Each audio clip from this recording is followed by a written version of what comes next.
नमस्ते दोस्तों। आप सब लोग को मेरा यूट्यूब चैनल पे स्वागत है। मेरा नाम है हेमंत साहू फ्रॉम आईआईटी बॉम्बे। आज हम शुरू करने जा रहे हैं organic chemistry series for JEE mains advance in NEET examination. You can also follow this series for your 12th examination.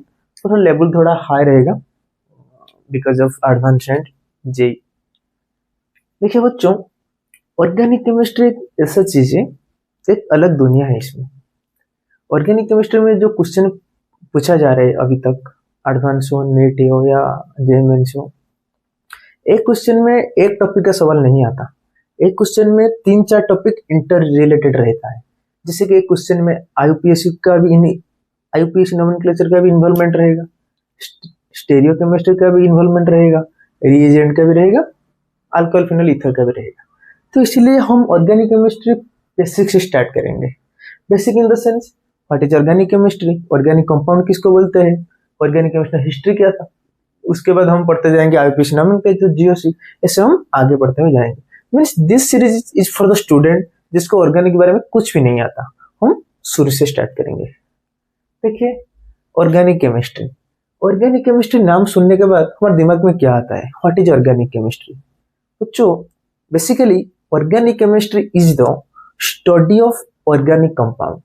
Organic compound के बारे में कुछ चीजों पढ़ना या उसके बारे में कुछ जानना, उसका प्रॉपर्टी क्या है, वो कैसे बिहेव करता है, कैसे कैसे बिहेवियर शो करता है, that is called organic chemistry. अगर मैं वन लाइन में ऑर्गेनिक केमिस्ट्री को डिफाइन करना चाहूं तो organic chemistry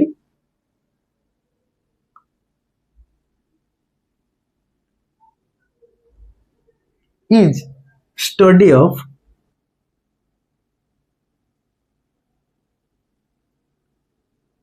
organic compound.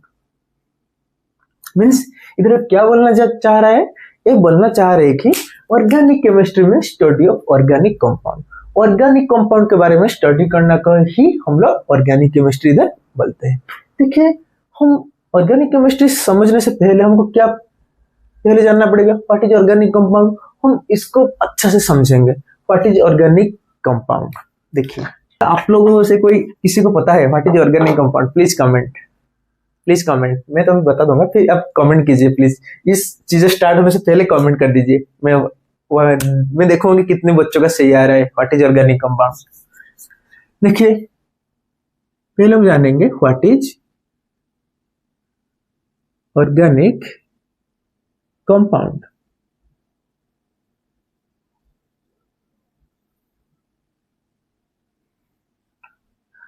What is organic compound? It is primarily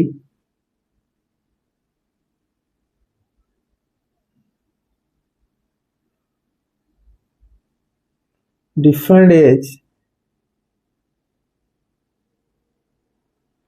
carbon and its compound contain carbon hydrogen bond, CH bond, and so characteristics of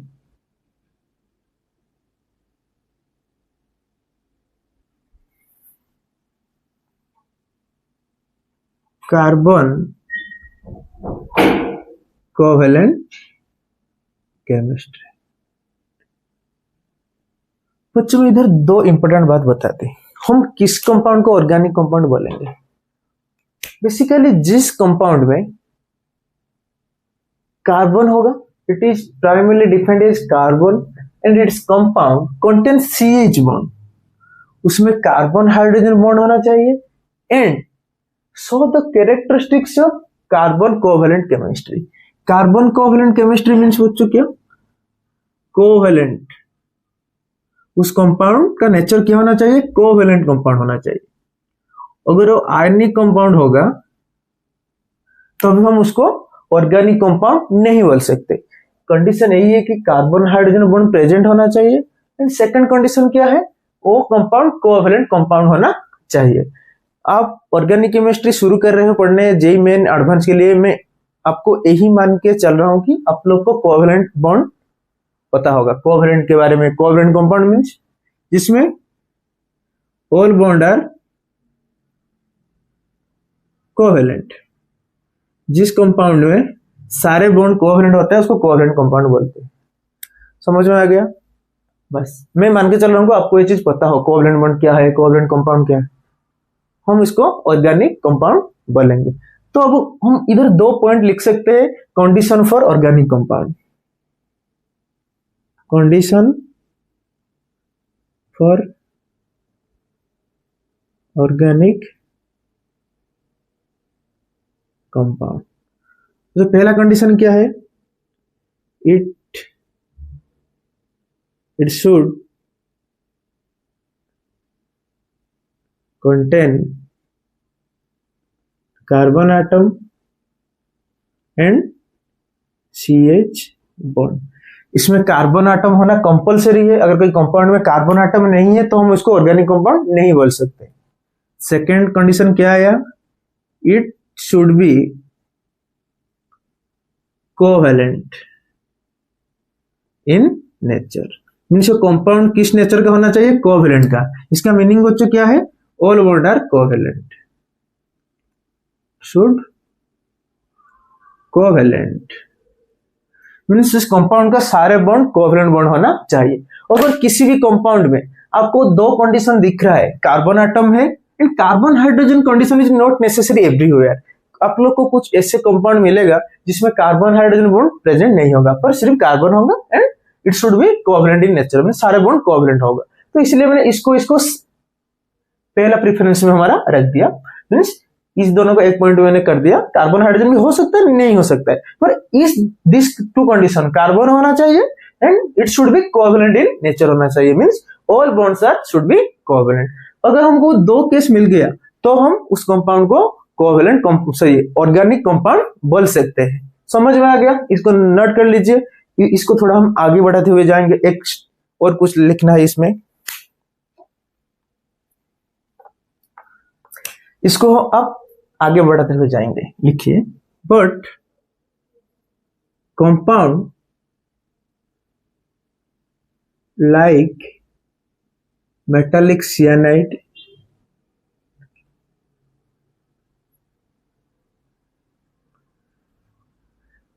metallic carbide,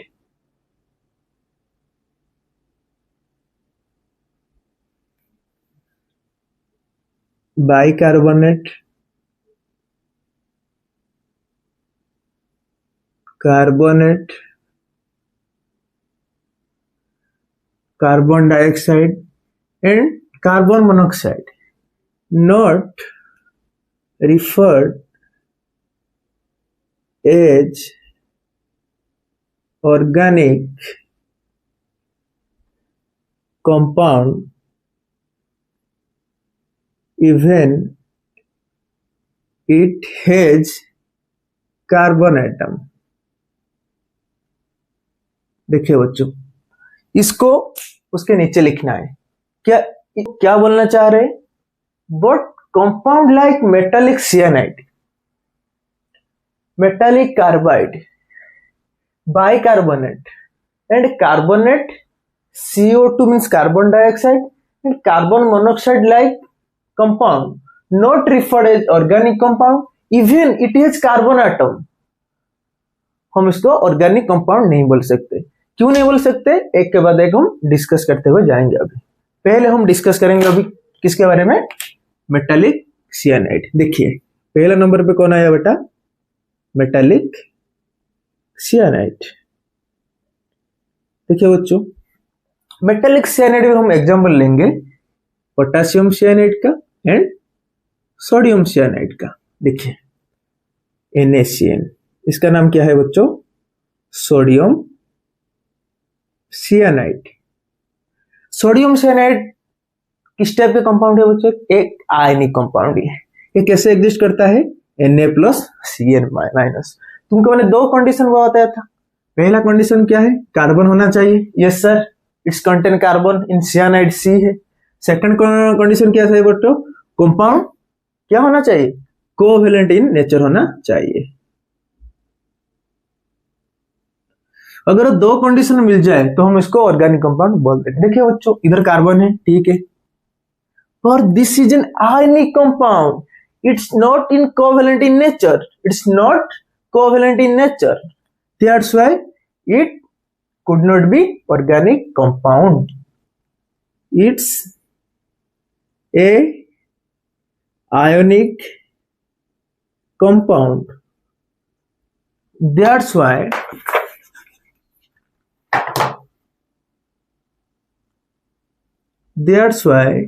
it could not be organic. Because of ionic bond present है इसमें, तो इसको हम क्या बोल देंगे, आयनिक compound, that's why it could not be organic compound. समझ में आ गया पहला वाला केस? समझ में आ गया? बस लिखिए। उसके बाद सेकंड में क्या आएगा हमारे पास, मेटालिक कार्बाइड। सेकंड में बच्चों क्या आएगा, मेटालिक कार्बाइड।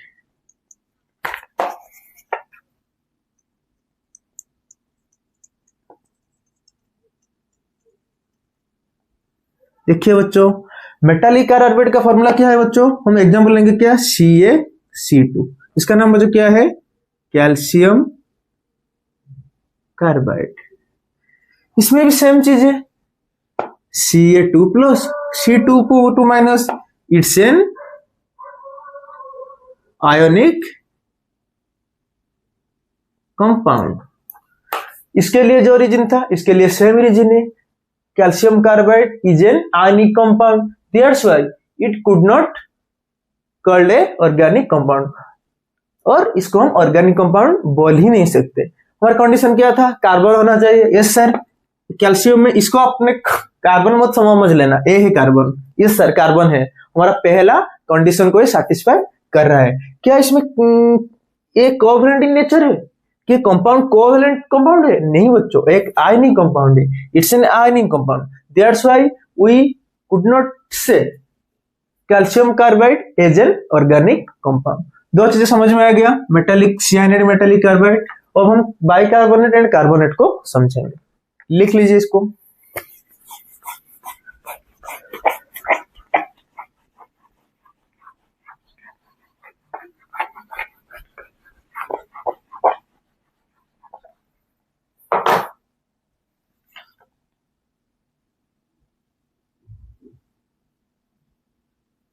तो देखिए कार्बोनेट, इसका फॉर्मूला बच्चों क्या होता है, CO3 2 माइनस। बेसिकली कार्बोनेट बनता कैसे है, जब कार्बनिक एसिड एक प्रोटॉन को, दो प्रोटॉन को रिलीज करता है तो बनता है बच्चों क्या है, बाइकार्बोनेट। क्या बनता है, इसका नाम है क्या बच्चों, बाइकार्बोनेट। बनता क्या है, बाइकार्बोनेट। जब एक प्रोटॉन को रिलीज करता है तो बच्चों क्या बनता है, HCO3 माइनस। इसका नाम बच्चों क्या है, कार्बोनेट। ए एसिड है, कार्बनिक acid.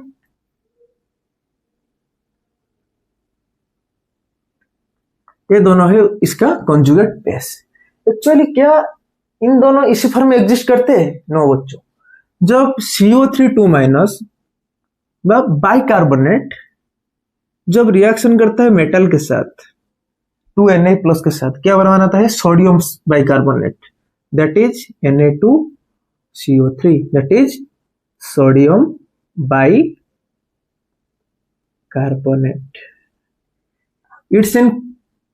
It's an ionic compound also.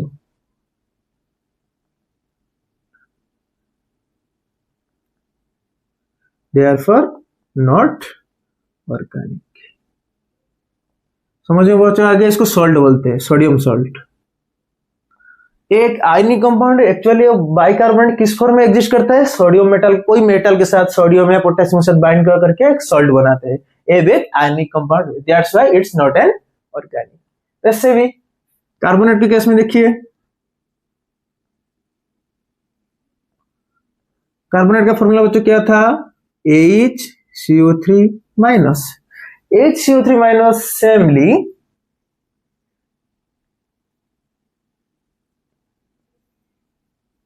Na+ के साथ रिएक्शन करके क्या बनाएगा बच्चों, NaHCO3। ये भी एक सॉल्ट है, ये भी एक सॉल्ट है। This is also in ionic in nature, this is also ionic, therefore not organic. देखिए बच्चों, इसमें भी कार्बन है, इसमें भी कार्बन था, कार्बोनेट में, बाइकार्बोनेट में, कार्बोनेट में कार्बन था। But because of ionic nature, we can say these bicarbonate and carbonate as a organic compound. That's why we can say it's an organic compound because of its ionic in nature. उसके बाद हमारे पास क्या बच गया, carbon dioxide and carbon monoxide. इसको note कर लीजिए। देखिए अभी हमारे पास दो चीज बची है, एक है कार्बन डाइऑक्साइड, एक है carbon monoxide. Carbon dioxide covalent in nature होता है, कार्बन मोनोऑक्साइड भी कोवैलेंट इन नेचर होता है। और इधर एक प्रॉब्लम है सर, अपने दो कंडीशन हमको बताया था। पहला कंडीशन सर क्या था, कार्बन होना चाहिए, yes it have carbon, it also have carbon. और सेकंड कंडीशन क्या था, कंपाउंड कोवैलेंट होना चाहिए, यस दोनों कंपाउंड कोवैलेंट है। पर बच्चों ये देखा गया स्टडी करने के बाद, ये जो दो कंपाउंड है ये रिजेबल शो करते हैं किसके साथ, इनऑर्गेनिक कंपाउंड जैसे रिएक्शन दिखाता है, जैसे बिहेवियर दिखाता है, ये दोनों कंपाउंड रिजेबल करते हैं इनऑर्गेनिक कंपाउंड के साथ, उनके जैसे बिहेवियर दिखाते हैं। जब इसको ऑर्गेनिक कंपाउंड के साथ कंपेयर किया गया, वो ऑर्गेनिक कंपाउंड जैसे रिएक्शन नहीं दिखाते कि इनके साथ इन ऑर्गेनिक कंपाउंड जैसा बिहेवियर नहीं शो करते। That's why it called as a inorganic compound because it show behavior like inorganic compound. That's why it called, it could not called, it cannot called organic because इन दोनों compound inorganic compound जैसा behave करते हैं, इसलिए हम इनको organic compound नहीं बोल सकते। बस समझ में आ गया सब कुछ। अब मैं आपको एक क्वेश्चन लेता हूं, ये क्वेश्चन को आंसर दीजिए मेरे को। Which of the following is not an organic compound?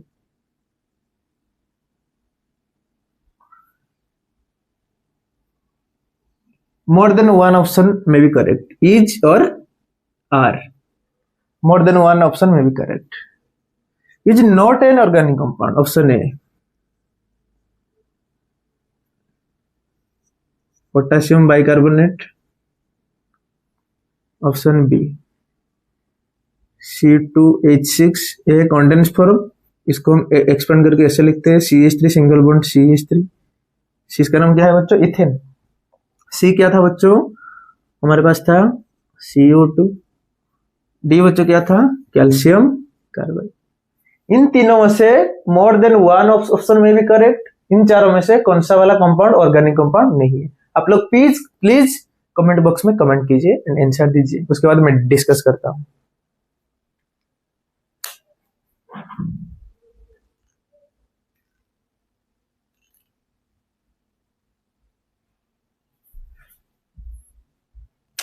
देखिए बच्चों, आप लोग कमेंट कर दिया ना कमेंट बॉक्स में। देखिए ऑप्शन ए दिख नहीं रहा है आपको, ये पोटेशियम बाइकार्बोनेट है, हम बताए थे ना, लिखे थे ना पहले पेज में। Bicarbonate is not an organic compound. ये रीजन मैंने आपको एक्सप्लेन कर दिए थे, तो नहीं होगा। ये है इथेन। देखिए इधर इसको, इसे हम खोल के लिखते हैं इसको, carbon hydrogen hydrogen hydrogen, carbon single bond carbon hydrogen hydrogen, carbon hydrogen bond present है, सारे बॉन्ड कोवैलेंट है। यस ये ऑर्गेनिक कंपाउंड होगा। ए CO2 नहीं होगा ऑर्गेनिक कंपाउंड। ए कैल्शियम कार्बाइड बताया था, नहीं होगा। तो ए होगा ऑर्गेनिक, ये तीनों ऑर्गेनिक नहीं होगा। तो आंसर क्या होगा? ए, सी एंड डी। मैंने उल्टा आंसर दे दिया, हुई जो द फॉलोइंग ऑर्गेनिक। तो आप लोग क्या कर सकते हैं, इसको ऐसे कर सकते हैं, A, C and D are the right answer. ये ऑर्गेनिक होगा, ये तीनों ऑर्गेनिक नहीं होंगे। समझ में आ गया बच्चा अच्छे से? अब आप लोग बता सकते हैं कौन सा वाला कंपाउंड को हम ऑर्गेनिक बोलेंगे, किसको ऑर्गेनिक नहीं बोलेंगे, बस। उसके बाद हम पढ़ने जा रहे हैं अभी हिस्ट्री ऑफ ऑर्गेनिक कंपाउंड। बच्चों, पहले जमाने में ऑर्गेनिक केमिस्ट्री के बारे में हमको कैसे पता चला, कहां से ऑर्गेनिक की शुरुआत हुआ, हम इसको भी डिस्कस करने जा रहे हैं।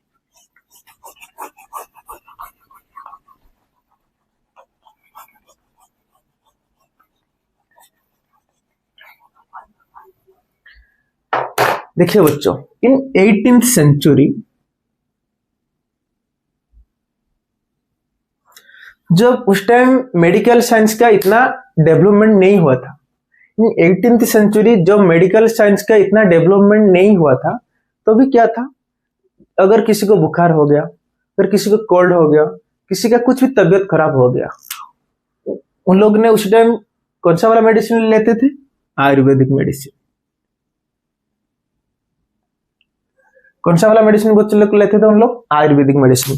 तुम लोग भी अभी भी गांव में चल रहा है कि अगर किसी को बुखार हो गया, किसी को कोल्ड हो गया, हम तुलसी का पत्ता खाता है, तुलसी का पत्ता को हम एज ए मेडिसिन कंज्यूम करते हैं।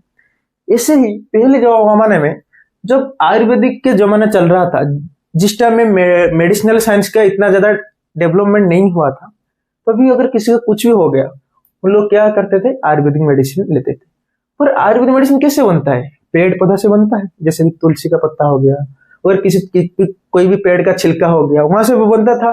चेरी मूली पता होगा तुमको, वो मेडिसिन बनता था रूट से, पेड़ का रूट से, ट्री का रूट से बनता था मेडिसिन। ऐसे ही एक ट्री था जिसका नाम क्या था बच्चों? Willow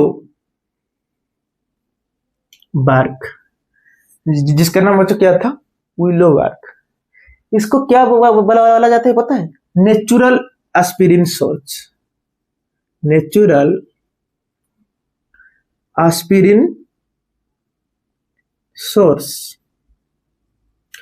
sir what is aspirin? बच्चों, aspirin is an organic compound. तुम लोग आगे पढ़ोगे उसको। बस मैं जो बात बता रहा हूं हिस्ट्री ऑफ ऑर्गेनिक कंपाउंड, आप इसको सुनिए।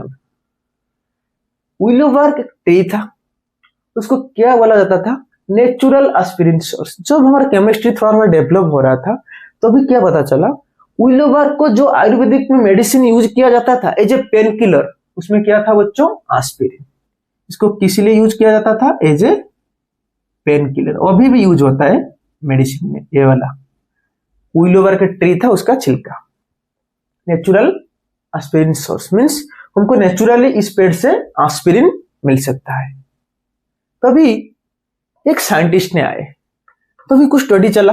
उसके बाद क्या पता चला, जो सारे लिविंग चीज होता है, जैसे कि लिविंग चीज ऑर्गेनिज्म से अंदर आ गया, प्लांट आ गया, एनिमल आ गया, सब कुछ जो जिंदा चीज है, जो लिविंग चीज है, उनमें बच्चों क्या मिलता था? Organic compound. तभी इन 18th सेंचुरी एक साइंटिस्ट ने आए। हेडिंग डालो, समझ में आ गया? वो जो मैंने बात बताया, वो हेडिंग डालो, history of organic compound. History of organic. Organic का हिस्ट्री क्या था, कैसे आया ऑर्गेनिक हमारे सामने?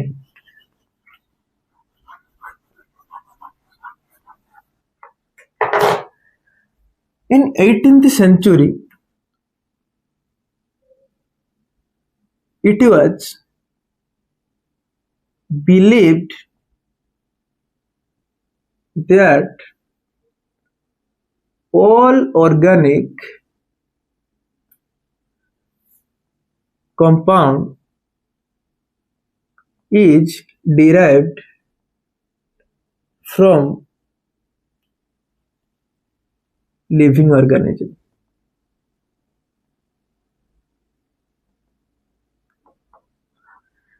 क्या बिलीव किया जाता था? In 18th century it was believed that, एक बिलीव था कि हम हमारे पास जितने भी ऑर्गेनिक कंपाउंड है सब कुछ हम लोग ने कहां से डिराइव किए हैं? From living organism. हम लोग लिविंग ऑर्गेनिज्म से ही ऑर्गेनिक कंपाउंड को पा रहे हैं, ये बिलीव था।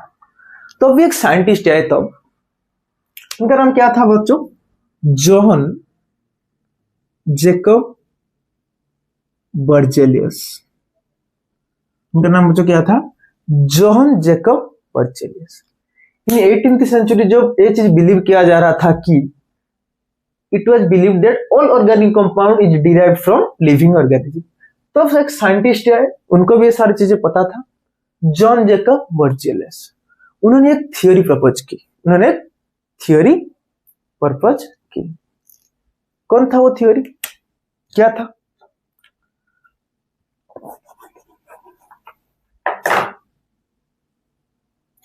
At this time John Jacob Berzelius proposed A theory.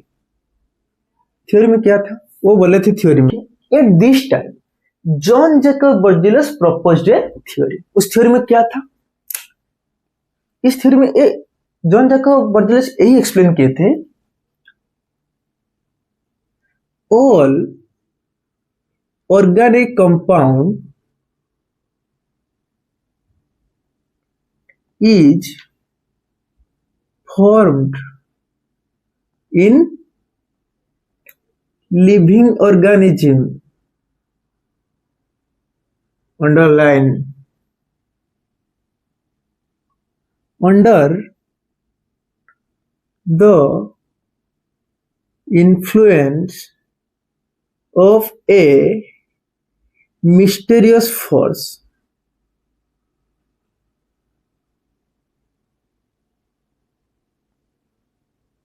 Mysterious force. John Jacob Berzelius ने यही स्टेटमेंट बोल दी, all organic compound is form in living organism under the influence of a mysterious force. जब John Jacob Berzelius ने सारे दुनिया के सामने एक थ्योरी दी, क्योंकि जब दिया all organic compound we can get from living organism, अगर हमारे पास अभी तक जो भी ऑर्गेनिक कंपाउंड है हम सबको कहां से पाएंगे? From living organism. तो सारी दुनिया ने उसको एक क्वेश्चन किया, ठीक है बर्जेलियस भाई, आपको भी ये चीज पता है, क्योंकि 18th सेंचुरी में तो अभी स्टडी चल रहा था, हमको पता चल रहा था कि हम जितने सारे ऑर्गेनिक कंपाउंड पा रहे हैं सब कुछ लिविंग ऑर्गेनिज्म से पा रहे हैं। ठीक है भाई, आपको भी ये चीज पता है, हमको भी पता है, सही है। हम जितने भी ऑर्गेनिक कंपाउंड पा रहे हैं कहां से पा रहे हैं? लिविंग ऑर्गेनिज्म से। But how it is form, how it is form, ये कैसे बनता है? कोई चीज तो अपने आप नहीं बन रहा है ना, कुछ तो उनको चाहिए बनाने के लिए, कोई फोर्स चाहिए, कुछ भी तो चाहिए। तो अभी बर्जेलियस ने एक स्टेटमेंट दी थी, all organic compound is formed in living organism under the influence of mysterious force. उन्होंने बोला दुनिया चलती है भगवान के भरोसे, कोई एक भगवान की शक्ति है, अगर कोई एक मिस्टीरियस फोर्स है जिसकी वजह से लिविंग ऑर्गेनिज्म के अंदर ऑर्गेनिक कंपाउंड बन रहा है, this mysterious force is called vitalism और वाइटल फोर्स। समझ में आ गया? This mysterious force is called vitalism और vital force. That's why this theory, that's why this theory is called as vital force theory। vital force theory इस तो mysterious force को उन्होंने क्या बोला? वाइटलिज्म। एक भगवान की शक्ति मान सकते हो, कुछ भी मान सकते हो, जो कि लिविंग ऑर्गेनिज्म के अंदर ए ऑर्गेनिक कंपाउंड को फॉर्म कर रहा है। ठीक है, बर्जेलियस ने ए स्टेटमेंट दी थी, तभी सब लोग को ए मान गए थे, ठीक है हम भी आपके बात को मान गए कि जो भी लिविंग ऑर्गेनिज्म है उसके अंदर ऑर्गेनिक कंपाउंड में एक मिस्टीरियस फोर्स उसको बनाता है। हो गया यहां तक। तभी 1828 में और एक साइंटिस्ट है, उनका नाम क्या था बच्चों? Friedrich Wohler, F Wohler, a student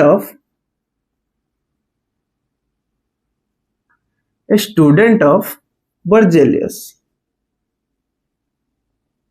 क्या हो बच्चों? 1828 में एक साइंटिस्ट है जिनका नाम क्या था? Friedrich Wohler, a student of Berzelius. उन्होंने एक इंटरेस्टिंग बात बताई।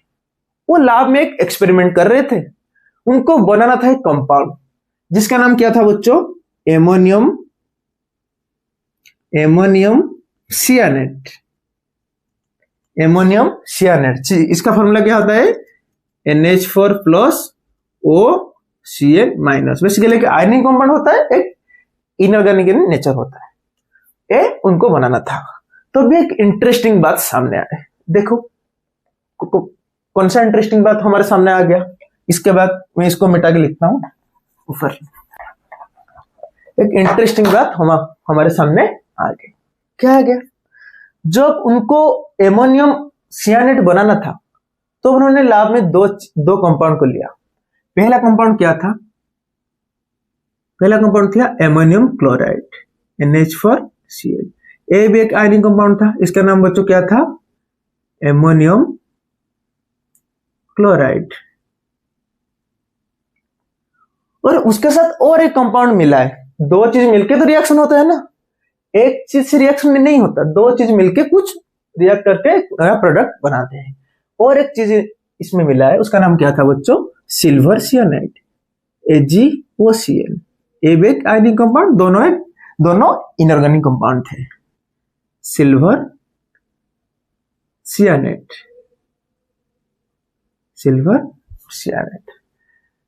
देखिए बच्चों, आप लोग जैसे आगे बढ़ते हुए जाएंगे तो भी क्या होगा, आप लोग को इस रिएक्शन को कैसे बनता है, आयनिक कंपाउंड कैसे रिएक्ट करता है, सारी चीजें आप लोग P ब्लॉक में, S ब्लॉक में पढ़ते हुए आगे जाएंगे। बस इधर एक चीज याद करिए, मैं आपको समझाने के लिए इस रिएक्शन लिख रहा हूं। तो इसमें क्या होगा? प्लस जाके माइनस के साथ जुड़ेगा, माइनस जाके प्लस से जुड़ेगा, जुड़ के आयनिक एक नया प्रोडक्ट फॉर्म करेगा।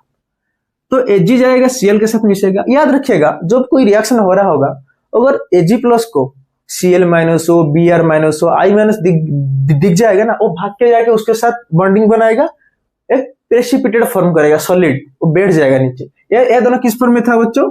21 में। ये भी 21 में था, ये भी 21 में था। 21 मीन्स पानी के साथ एक कंपाउंड मिला हुआ है, पानी के साथ एक कंपाउंड मिला हुआ है। तो वो क्या करेंगे? Ag जाएगा Cl माइनस के साथ, OCN माइनस जाएगा NH4 प्लस के साथ। तो क्या बनेगा बच्चों? बनेगा AgCl solid, PPT means precipitate होकर नीचे बैठ जाएगा। सपोज एक वाटर बॉटल है, इसमें पानी है, मैं कुछ मिला दिया, वो इसमें क्या हुआ? नीचे जाके बैठ गया, प्रेसिपिटेट हो गया, नीचे जाके सॉलिड फॉर्म में बैठ गया। क्या बनेगा? AgCl सिल्वर क्लोराइड, एक PPT फॉर्म में प्रेसिपिटेट होकर बैठ गया नीचे। और क्या बनेगा बच्चों? Ammonium cyanate, NH4 plus OCN। ये बनेगा किसमें? 21 में, एमोनियम सियानेट।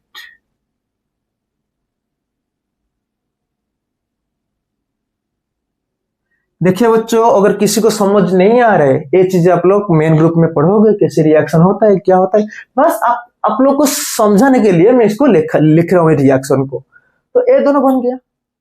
इसका बात छोड़िए, इसमें एक एक्वस सॉल्यूशन है, पानी के साथ एक चीज मिला हुआ है, इसके साथ एक सॉलिड है PPT, जो कि नीचे ऐसे पानी है, इसके नीचे बैठा हुआ है। तो मैं एक लिक्विड से कोई सॉलिड को कैसे मैं अलग करूंगा? उसको फिल्ट्रेशन कर देंगे, फिल्टर कर देंगे। तो इसको क्या करेंगे बच्चों? दोनों को क्या कर देंगे? फिल्टर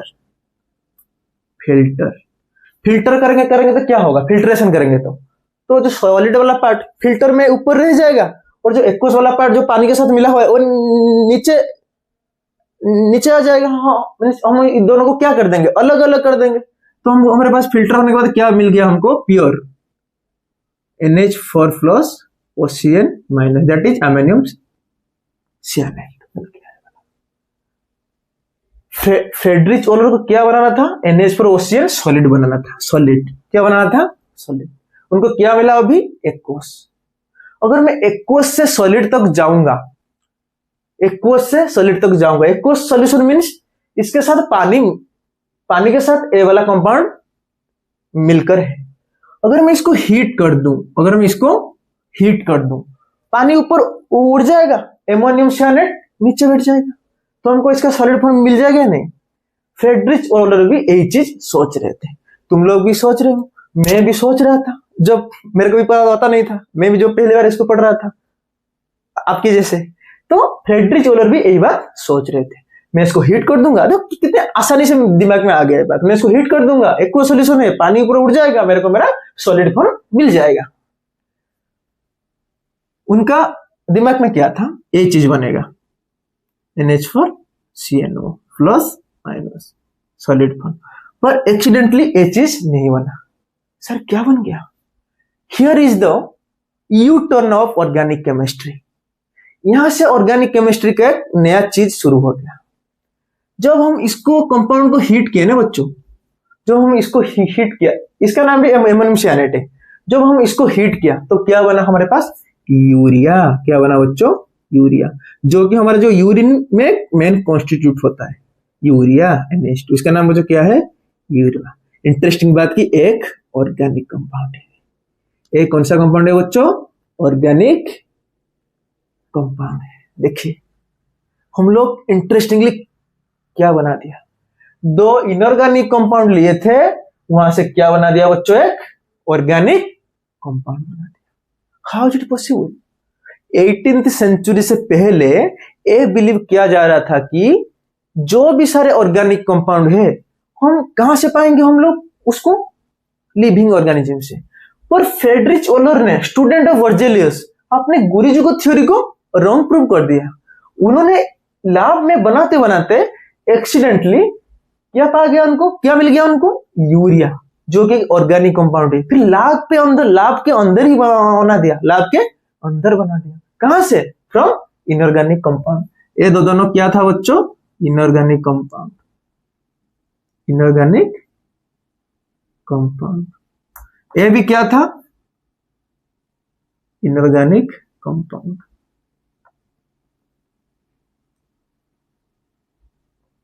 हम इनऑर्गेनिक कंपाउंड से एक ऑर्गेनिक कंपाउंड हमको मिल गया, समझ में आ गया। मैं इसको समरी में लिखता हूं, क्या हुआ, ओवरऑल रिएक्शन को मैं समरी में लिखता हूं। हमारे पास क्या था, एमोनियम सियानेट का एक्वस सॉल्यूशन, NH4CnO एक्वस, उसका नाम वो जो क्या था, एमोनियम सियानेट। इसको हम लोग हीट कर दिए, क्या कर दिया बच्चों, हीट कर दिया, हमको क्या मिल गया, यूरिया। एक इनऑर्गेनिक कंपाउंड को हीट करने से हमको क्या मिल गया, एक ऑर्गेनिक कंपाउंड। देखिए यहां से केमिस्ट्री का जिंदगी ही बदल गया, मींस ऑर्गेनिक केमिस्ट्री का जिंदगी बदल गया। तो यहां से हम लोग क्या प्रूफ मिला, हम ऑर्गेनिक कंपाउंड को लैब में भी बना सकते हैं। ऐसा नहीं है कि हम ऑर्गेनिक कंपाउंड सिर्फ लिविंग ऑर्गेनिज्म में पाएंगे। तो यहां से ओलर ने बर्जेलियस का जो था वाइटलिज्म थ्योरी, उसको रॉन्ग प्रूव कर दिया। तो हम यहां से हमको तीन चीज का कंक्लूजन मिला, उसको हम लोग लिखना पड़ेगा, वो बहुत वेरी वेरी इंपॉर्टेंट है। दो इंपॉर्टेंट चीज मिला हमको, कंक्लूजन क्या मिला, इसको लिखते हैं। Conclusion from Friedrich ओलर।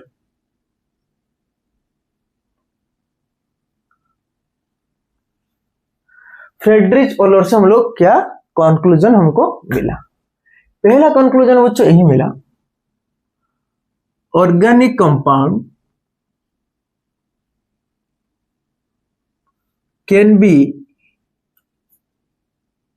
synthesized in lab which prove wrong to vitalism, which prove wrong to vitalism। पहला हमको कंक्लूजन ये मिला। सेकंड वाला कंक्लूजन बच्चों क्या था, ये समझ में आ गया। सेकंड वाला कंक्लूजन बच्चों क्या था, urea is first organic compound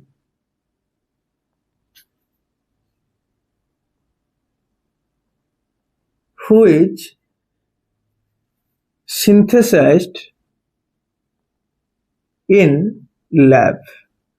lab में सिंथेसाइज्ड होने वाला पहला ऑर्गेनिक कंपाउंड कौन था बच्चों, यूरिया।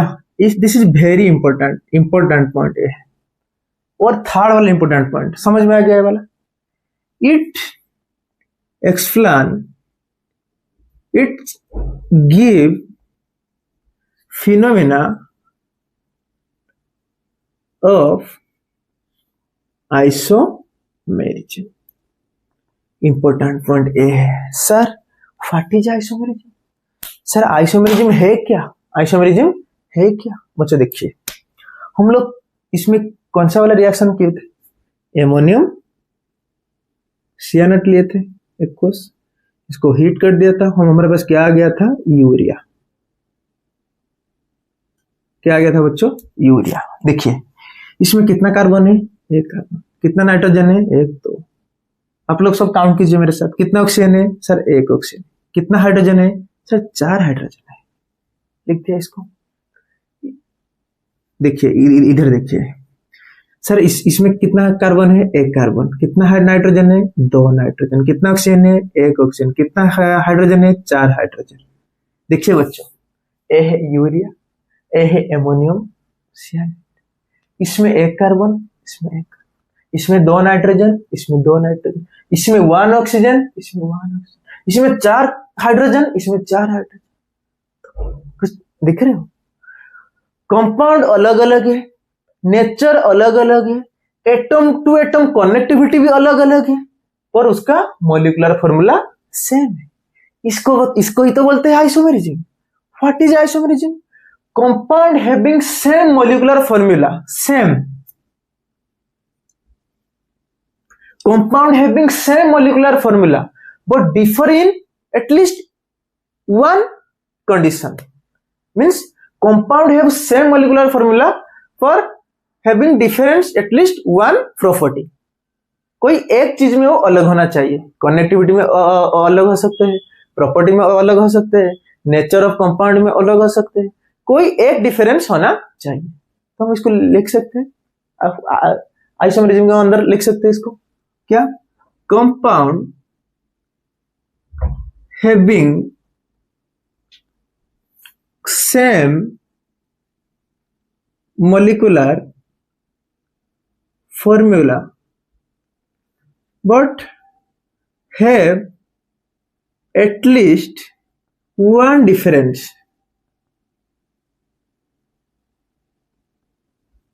कोई डिफरेंस कोई एक हो सकता है, एटम टू एटम कनेक्टिविटी हो सकता है, उसका प्रॉपर्टी में हो सकता है, उसका नेचर ऑफ कंपाउंड में हो सकता है, कुछ भी हो सकता है। तो हम उसको क्या बोलेंगे बच्चों, आइसोमेरिज्म। आइसोमेरिज्म के बारे में हम लोग डिटेलली स्टेरियोकेमिस्ट्री में पढ़ेंगे, बस इधर एक आइडिया हमको मिल गया ना, ऐसा कुछ फिनोमिना है। दो कंपाउंड अलग अलग है, इसका मॉलिक्यूलर फार्मूला सेम है। यूरिया का मॉलिक्यूलर फार्मूला एंड एमोनियम सियानेट का मॉलिक्यूलर फार्मूला सेम है, और उनका प्रॉपर्टी, उनका नेचर सब कुछ अलग अलग है। तो वहां से हमको आइसोमेरिज्म के बारे में पता चला। समझ में आ गया बच्चों। पहले हमने क्या पढ़ा अभी तक, पहले पढ़ा what is organic chemistry, organic compound किसको बोलते हैं, क्यों इसको ऑर्गेनिक कंपाउंड बोलेंगे, क्यों नहीं बोलेंगे, समझ में आ गया अच्छे से। सेकंड में हम लोग क्या पढ़े, हिस्ट्री ऑफ ऑर्गेनिक केमिस्ट्री। हमको ऑर्गेनिक केमिस्ट्री के बारे में कैसे पता चला, ऑर्गेनिक कंपाउंड हमको कहां से मिल रहा था, उसके बाद वाइटलिज्म थ्योरी आया, उसको डिस्प्रूव कौन किया, जो वाइटलिज्म थ्योरी दिए थे जॉन जैकब बर्जेलियस, उनके स्टूडेंट था फ्रेडरिच ओलर, उन्होंने उसको रॉन्ग प्रूव कर दिया। कैसे, रिएक्शन करके हम लोग जैसे जैसे क्या हुआ क्या नहीं हुआ सब कुछ हमने देख लिया। उसके बाद फ्रेडरिच ओलर के रिएक्शन से क्या क्या कंक्लूजन हमको मिला, हम लोग इधर उसको लिख लिया। समझ में आ गया यहाँ तक? अभी हम लोग डिस्कस करने जा रहे हैं what is importance of organic chemistry in our life. हमारे लाइफ में ऑर्गेनिक केमिस्ट्री हम लोग क्यों पढ़ेंगे? देखिए, हम एग्जाम के लिए सिर्फ नहीं पढ़ रहे हैं, ठीक है, हम लोग एग्जाम के लिए ही पढ़ रहे हैं क्योंकि कोई चीजों को अंदर घुसने में ना मजा आता है, उसको अगर उसके बारे में सब कुछ पता चले हमको, हम ऑर्गेनिक क्यों पढ़ रहे हैं। अभी I am student of IIT Bombay, मैं इधर MSc कर रहा हूँ। सच बोलूं तो एक दिन ऐसा था मेरी लाइफ में, मेरे को भी ऑर्गेनिक से डर लगता था, पर सच बोलूं तो मेरा ऑर्गेनिक मेरा प्यार है। तो कोई तो कुछ तो रीजन होगा, मैं किसी से प्यार कर रहा हूं तो क्यों हम ऑर्गेनिक पढ़ रहे हैं, वही सारी चीजों को अभी हम डिस्कस करने जा रहे हैं। बस 2-3 मिनट का कंसेप्ट है। Importance of organic chemistry. Organic chemistry का इंपोर्टेंस क्या है? What is the importance of organic chemistry? देखिए बच्चों, मैं जो हेडिंग लिखा हूं, इंपोर्टेंस ऑफ ऑर्गेनिक केमिस्ट्री, आप लोग को सबको दिख रहा है ना? कोई भी चीज, कोई भी ऑब्जेक्ट हमको दिखता कैसे है? कोई भी ऑब्जेक्ट हमको दिखता कैसे है? कोई भी ऑब्जेक्ट के ऊपर जाके क्या होगा? पहले लाइट गिरेगा, एक मार्कर है, ये जो लाइट जो ऊपर से आ रहा है, लाइट आके मार्कर के ऊपर गिरेगा, फिर ये मार्कर के ऊपर लाइट गिरने के बाद लाइट रिफ्लेक्ट होके आएगा आने के बाद जाके मेरा आई में जो रेटिना है, रेटिना में जाके गिरेगा वो जो रिफ्लेक्टेड लाइट। उसके बाद मेरे को देखेगा, रेटिना में एक ऑर्गेनिक कंपाउंड होता है। क्या होता है बच्चों? रेटिना में एक ऑर्गेनिक कंपाउंड होता है जिसका नाम है क्या? रेटिनॉल। रेटिनॉल एक सेमी लिक्विड फॉर्म में होता है, ऑर्गेनिक कंपाउंड। अगर ए नहीं होगा हम कोई भी चीज को देख ही नहीं सकते। रेटिना में जो लाइट आके गिरता है, रेटिना को फंक्शन करने के लिए एक लिक्विड चाहिए, सेमी लिक्विड, जो कि है ऑर्गेनिक। उसका नाम क्या है बच्चों? रेटिनॉल। उसके बाद वो क्या करते हैं? लाइट गिरने के बाद वो नर्व इंपल्स जनरेट करके हमारा माइंड को भेजता है, हम लोग सब कुछ देख पाते हैं। ये हो गया पहला, ह्यूमन बॉडी में ऑर्गेनिक कंपाउंड का क्या इंपोर्टेंस है। हो गया पहला, समझ में आ गया। एक अल्कोहल का कैटेगरी में है रेटिनॉल, जिसके वजह से हम सारी चीजों को देख पा रहे हैं। सेकंड में क्या आया बच्चों? रेटिना हो गया। सेकंड में क्या आया? सपोज मेरे हाथ में एक नाइफ है, मैं इसे आपको फेंक रहा हूं मारने के लिए, इसे फेंक रहा हूं। आपको डिफेंस देने के लिए ऐसे हाथ ऊपर, वो जब मैं फेंक रहा हूं आप ऐसे हाथ ऐसे करोगे या नहीं करोगे? करोगे ना? बस ये जो आपको डिफेंस करने के लिए हाथ ऊपर उठा रहे हैं, उसको कौन चला रहा है? आपका नर्व सिस्टम। आपका न्यूरॉन जो है, आपका जो न्यूरॉन है वो दिख रहा है कि मेरे ऊपर कोई नाइफ फेंक रहा है, चाकू फेंक रहा है, तो वो अपने आप को बचाने के लिए इसको हाथ ऐसे ऊपर कर रहा है।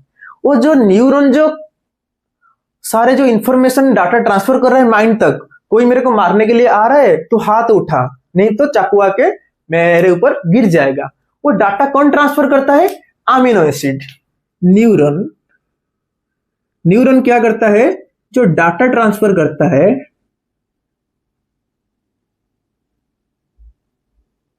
किसकी हेल्प से करता है? By the help of amino acid. इसको ये भी क्या है बच्चों? ऑर्गेनिक कंपाउंड है, जो हमारा ह्यूमन बॉडी में प्रेजेंट है। ऑर्गेनिक कंपाउंड समझ में आ गया बच्चों? समझ में आ गया क्यों ऑर्गेनिक कंपाउंड पढ़ना जरूरी है? हम लोग बायोमोलिकुलर टॉपिक में एमिनो एसिड के बारे में पढ़ेंगे। हो गया। सपोज थर्ड एप्लीकेशन क्या है, मैं बोलूंगा कोई मेरे लिए एक बोतल पानी लेके आइए, कोई एक बच्चा जाएगा एक्वागार्ड से पानी भर के लेके आएगा। वो काम करने के लिए उसको जो एनर्जी चाहिए, पानी भरेगा, इसको ऐसे उठा के लेके आएगा, सर लीजिए पानी पीजिए। इस काम करने के लिए उसको जो भी एनर्जी चाहिए वो एनर्जी उसको कहाँ मिलेगा? मसल को, उसका जो वो जो सारे हमारे बॉडी में मसल है ना, इस मसल को वर्क करने के लिए तो कुछ तो एनर्जी चाहिए। वो एनर्जी कहाँ मिलेगा? कार्बोहाइड्रेट से। कार्बोहाइड्रेट से देखिए, मसल को एनर्जी कौन प्रोवाइड करेगा? Carbohydrate. It's an organic compound, it's also an organic compound. Okay बच्चों, समझ में आ गया? देखिए ऑर्गेनिक केमिस्ट्री कितना प्यारी चीज है। ऑर्गेनिक केमिस्ट्री हमारे लिए जरूरी है, इसीलिए तो हम ऑर्गेनिक केमिस्ट्री को पढ़ रहे हैं। Yes, exam is the our first priority, हम एग्जाम के बेसिस में पढ़ेंगे। बस आज मेरा कोशिश यही था कि ऑर्गेनिक केमिस्ट्री क्या है आपको जानने की, मीन्स आपको अब तो के बाद पहुंचे what is organic chemistry, organic chemistry का हिस्ट्री क्या था। देखिए अगर आपको कोई क्वेश्चन पूछ दे what is the first organic compound synthesised in the lab, तो उसका आंसर क्या दे देना चाहिए आप लोग को? यूरिया। यूरिया पहला कंपाउंड था जो लैब में हम लोग नहीं, फ्रेडरिच वॉलर ने बनाए थे। समझ में आ गया? उसके बाद ये सारी चीजें हम लोग पढ़े। तो आज का क्लास का समरी क्या था? देखिए बच्चों, हम यहां तक तो हमको समझ में आ गया organic compound is the chemistry of carbon. हम लोग कार्बन को बारे में बेसिकली ऑर्गेनिक में स्टडी कर रहे हैं। तो उसके अगला क्लास में हम लोग क्या पढ़ेंगे? कार्बन का जो नेचर है, टेट्रावेलेंस नेचर, काटिनेशन नेचर, आपको सबको पता होगा, फिर उसको थोड़ा रिवाइज करेंगे। सब लोग कोई भूल गया होगा ना, उसको अच्छे से समझेंगे। कार्बन कैसे बॉन्ड बनाता है, किसके साथ बॉन्ड बनाता है, कार्बन का हाइब्रिडाइजेशन हम लोग कैसे निकालेंगे शॉर्ट ट्रिक यूज करके, जो कि हमारा ऑर्गेनिक में हमको यूज होगा आगे जाके। हाइब्रिडाइजेशन एक अलग टॉपिक है, आप लोग केमिकल बॉन्डिंग में पढ़ोगे। ऑर्गेनिक में उसका जितना भी यूज होगा, हम कैसे कार्बन का हाइड्रोजन sp2 है, sp3 है या sp है, हम उसको कैसे पहचानेंगे, तो वो सारी चीजें मैं आपके अंदर वहां पे डिस्कस करूंगा। उसके बाद हम लोग डायरेक्ट शिफ्ट हो जाएंगे IUPAC नोमेनक्लेचर की तरफ। और उधर हम पहले क्या पढ़ेंगे? उससे पहले bond line representation, type of carbon, degree of unsaturation, उसके बाद हम लोग IUPAC स्टार्ट कर देंगे। ठीक है, अगर आप लोग को मेरा वीडियो अच्छा लगे तो चैनल को सब्सक्राइब करना, लाइक करना, बस ऐसे समझते रहिए, आगे बढ़ते रहिए। राधे राधे।